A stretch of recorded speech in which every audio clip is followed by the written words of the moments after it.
my friends, I'm Frankie and welcome to Club Foodie. There are certain foods that we only enjoy during a specific time of year. Not because we don't like them, but because they are right for the occasion. I have a delicious Italian recipe that I've been baking for years strictly during the holiday season, and it's a family favorite. In today's episode, I'll show you how to make my panettone. With candied fruits, this fluffy loaf is perfect to enjoy during this time of year. It is lovely to serve with hot cocoa, a nice sweet wine, or even liqueur. It is very easy to make and the results are so holiday-ish. So my friends, let's get cooking. In a mixing bowl, we'll combine raisins with sultanas, also known as golden raisins. We'll pour in dark rum and warm water. We'll stir the ingredients very well and let it sit for 2 hours. To give a chance for the fruits to absorb the liquid, we'll have to stir often during that time. About an hour later, we'll still have some liquid left in the bowl. That's normal. So what we'll do is to add some candied fruits to the raisin mixture. Adding them will help to absorb the remaining liquid. Hey, I don't know about you, but I don't want to waste any rum. So we'll mix the ingredients thoroughly, and like in the first hour, we'll have to stir often. By the way, last year I shared with you my homemade candied fruit recipe. So to view it, click on the top right corner of your screen.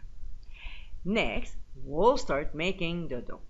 So in a bowl of a stand mixer, we'll add active dry yeast, some warm water between 105 to 110 degrees Fahrenheit, not hotter, otherwise we'll kill the yeast, and agave nectar.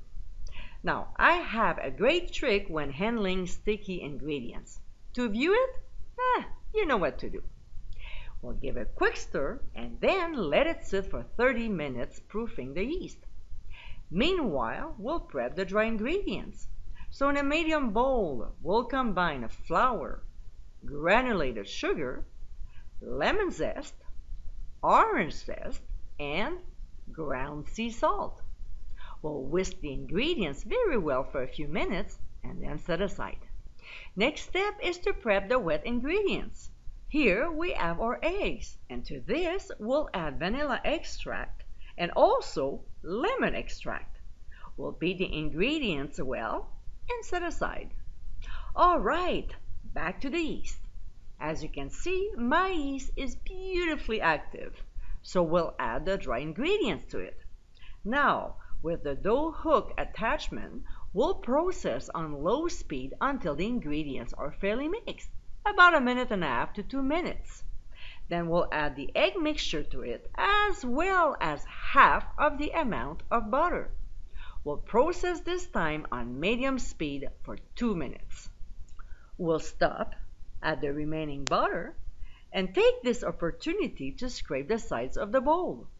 Now, for the next 20 minutes, we'll knead the dough on medium-high speed, stopping often to scrape the sides of the bowl. And you'll see, it'll be very sticky, almost like a big ball of glue. But don't be discouraged, there's hope, because eventually the dough will start to get elastic. At the end, if you think it's still too sticky, just add a couple tablespoons of flour and process for 2 more minutes. Now, please don't expect to have a firm ball of dough. It's a bit wobbly.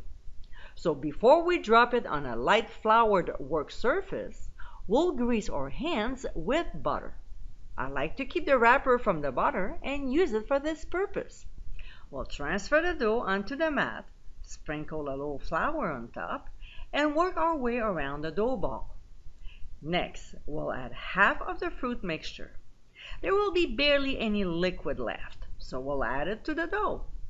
We'll pull the dough from the outside in, slowly incorporating the fruits.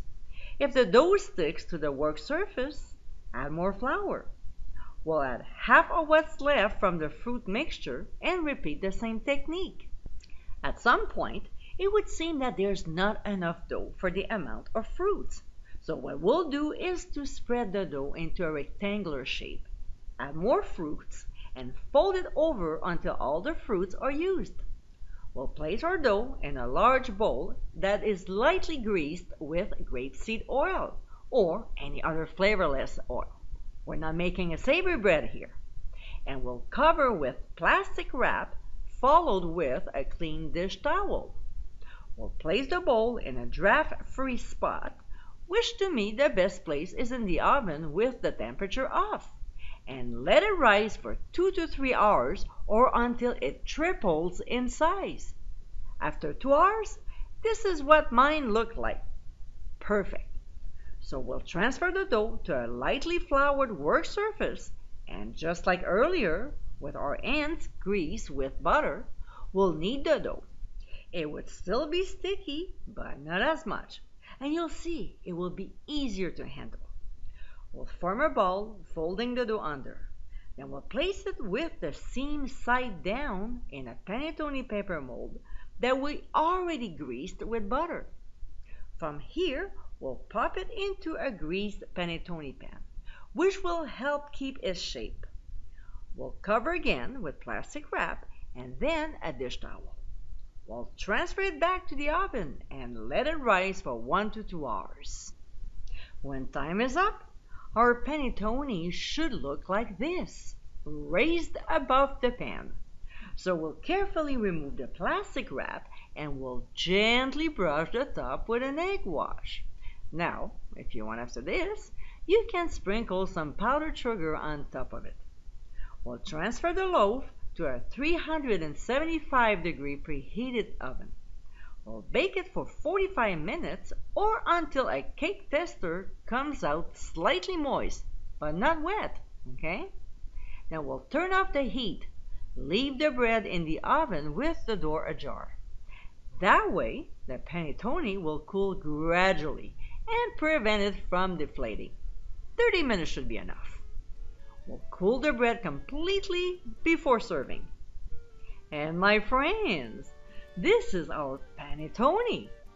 This incredibly delicious Italian bread is moist and fruity, giving just enough sweetness so you can enjoy it anytime.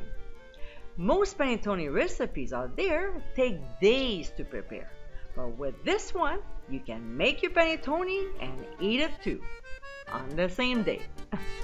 I hope you give it a try soon, and be sure to visit clubfoodie.com for ingredient amounts and more info.